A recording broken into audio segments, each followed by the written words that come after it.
Kung nandito ka danos. Ito na narinig namin na kasama si Gerald tsaka yung pamangkin ng matol. Sa isang kuweba po talaga daw sila dinala. Tarantado talaga na kalabaw na yun. Si Kalabaw at saka si Demon yung may dahilan dito matulog. Tsaka si Rainier yung payat.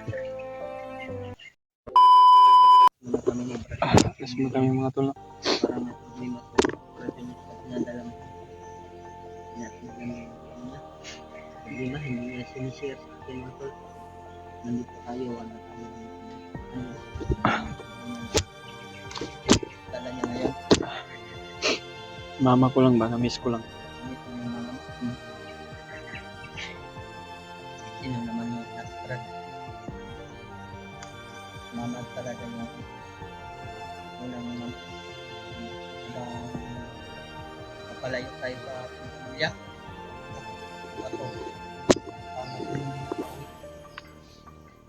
magpapasalamat lang ako sa pinsan ko. Siya yung katuntak ko sa aking pamilya. Sisikreto ako, ibigay ako sa kanila para sustento ba. Gusto ko nga talagyan sila ng kuryente doon. Kaso nakik, gastusin. Nilan ko na lang sila ng sulat. Ito ang problema, Brad. Mama lagi pa sa Brad. Lahat ng problema, Brad, tandaan mo, Brad. Kayang tututan niya. Nalig lang tayo sa Panginoon. Tulad ngayon, natin alam na ito na pala sa Lagyabat. Ikoy, AG, Pidot, dito na sila, tulong na sila. Miss ko lang yung mama ko ba. Matagal na ako na hindi na napauwi sa amin. Sobrang miss na daw niya yung ano.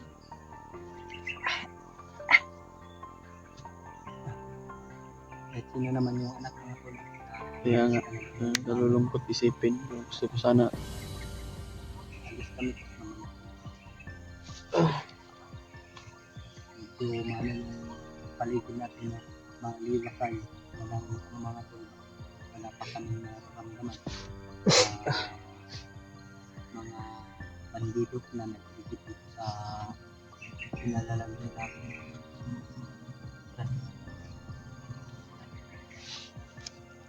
ha? May dalang mga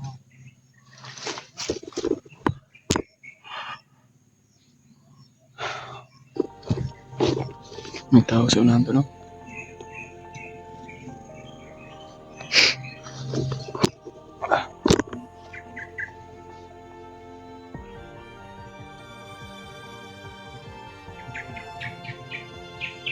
pagdatan natin.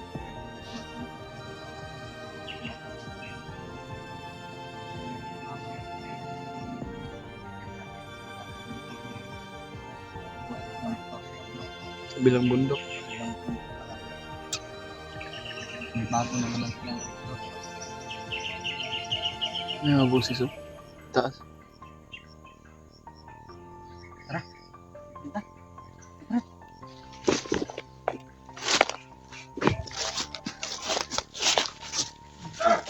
Uy, mataya. Bandido dyan na ba? Nga bandido ni Bay.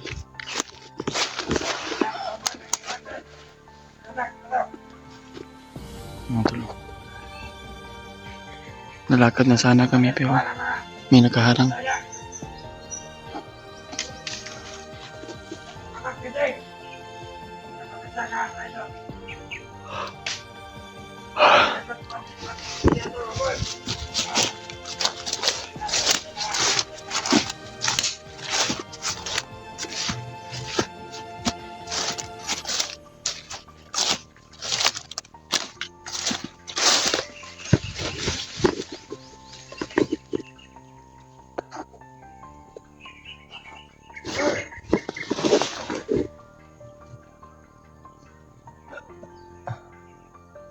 kasanggayon!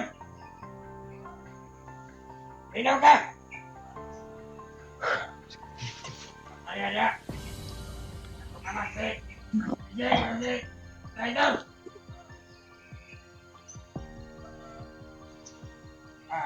Ang manila tahuban! Hindi ka na sila!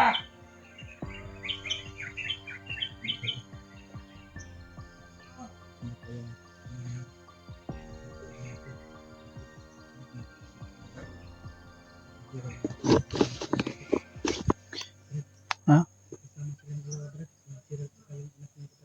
Kasama sila? Diyos ko.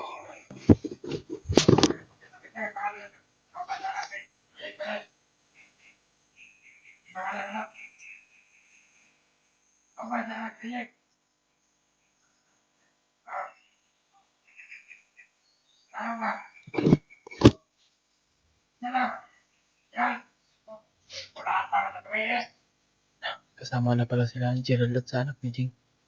Hinig namin pag-usapan at binugbog daw si Gerald.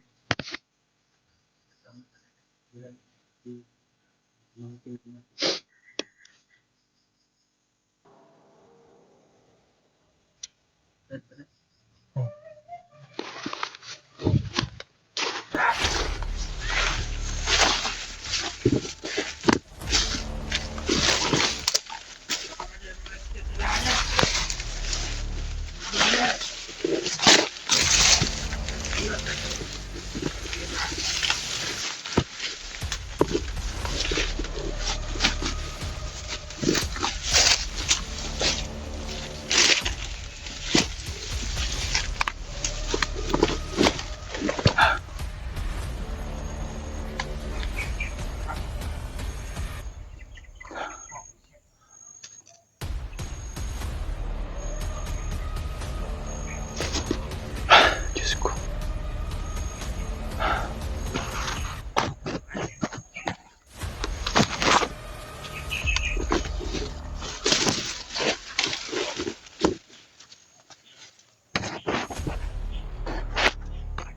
Marami ito na!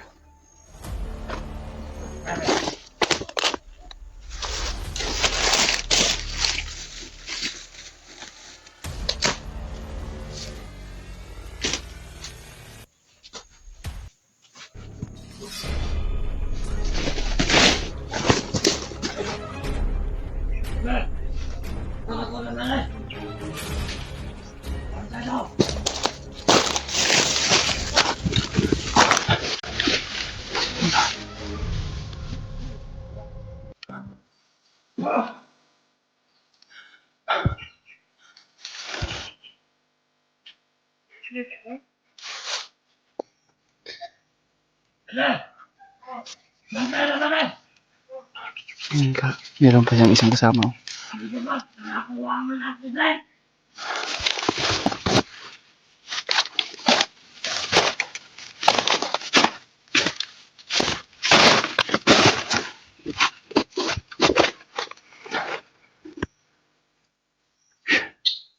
Yung isa. Yung nga itong isa to.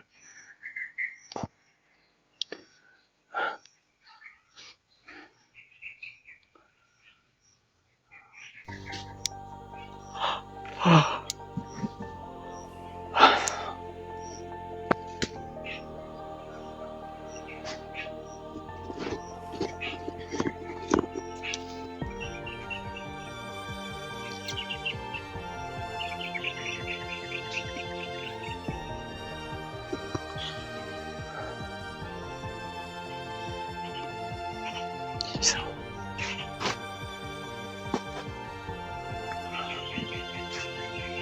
Yung nga ito lang, yung isa.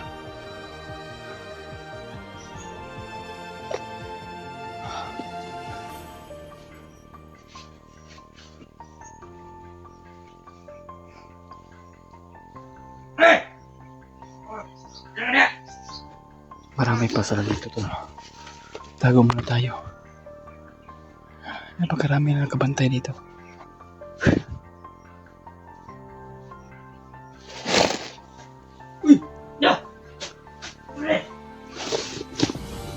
Ito isa. Sila patay yung kasama niya. Patay. Oh. Oh, sira. Ha?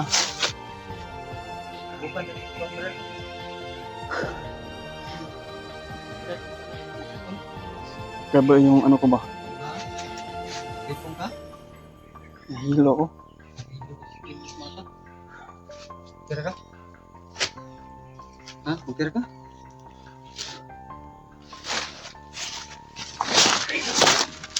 Kaya nanghina yung katawan ko ba? Alam sa kaki.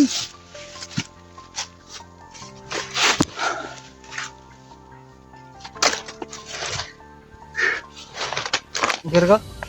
Naluya ko eh. Parang may kakaibang pumasok sa katawan ko. Damay. Kasi kalaban natin ka ha? Upo na lang dito ka danis. Ito na narinig namin na kasama si Gerald tsaka yung pamangkin ng matol. Sa isang tiba po talaga daw sila dinala. Tarantado talaga na kalabaw na yun. Si Kalabaw at saka si Demon yung may dahilan dito matulog. Tsaka si Rainier yung payat. Kailangan natin supuin sila brad.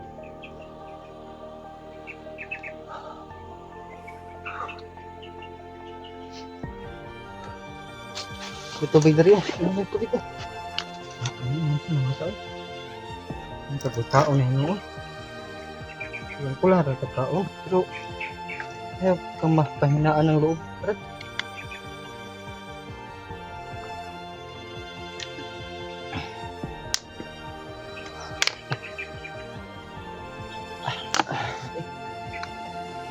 Kapag hinaan ng loob, nandito tayo dahil may mission tayo.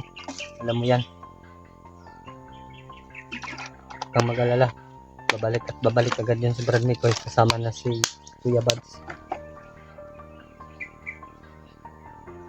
Relax agad ta. Isa palabig kuan kay maunsa ta diri maabot sila Kuya Bads.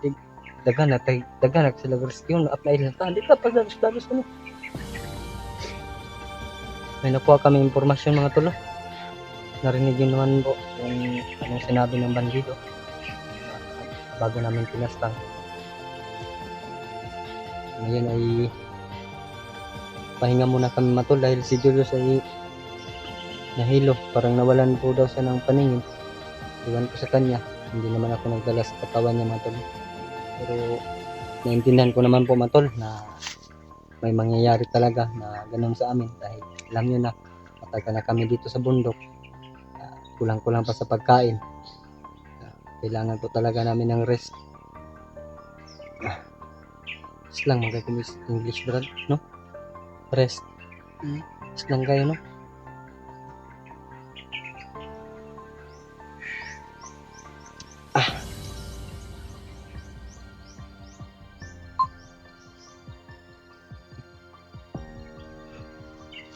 Galing kami din sa baba matulog. Sandig sa diha, dili lingkod ka nga di ka magsandig. Babis namin ngayon ito. Walang ulan ba? Punta muna doon sa Bolivar, dapat magharapan tayo ba? Para ano tayo? Ha? Magharapan tayo? Ito para kita mo yung nasa likuran ko. Ito din. Ito tayo. Ano mangyayari?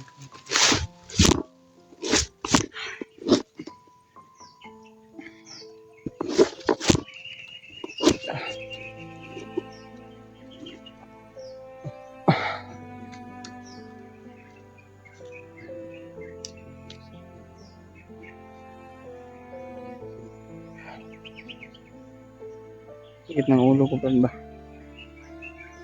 Nang saka ni. Kalit naman eh.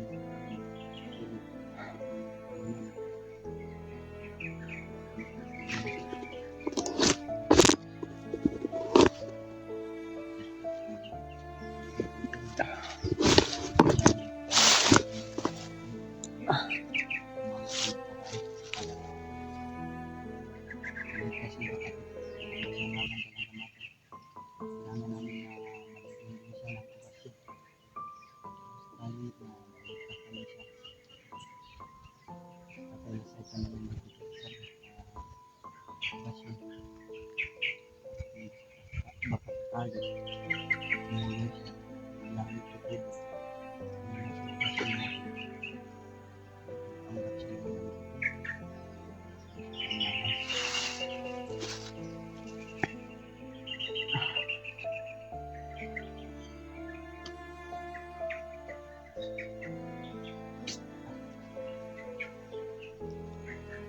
tara yan ito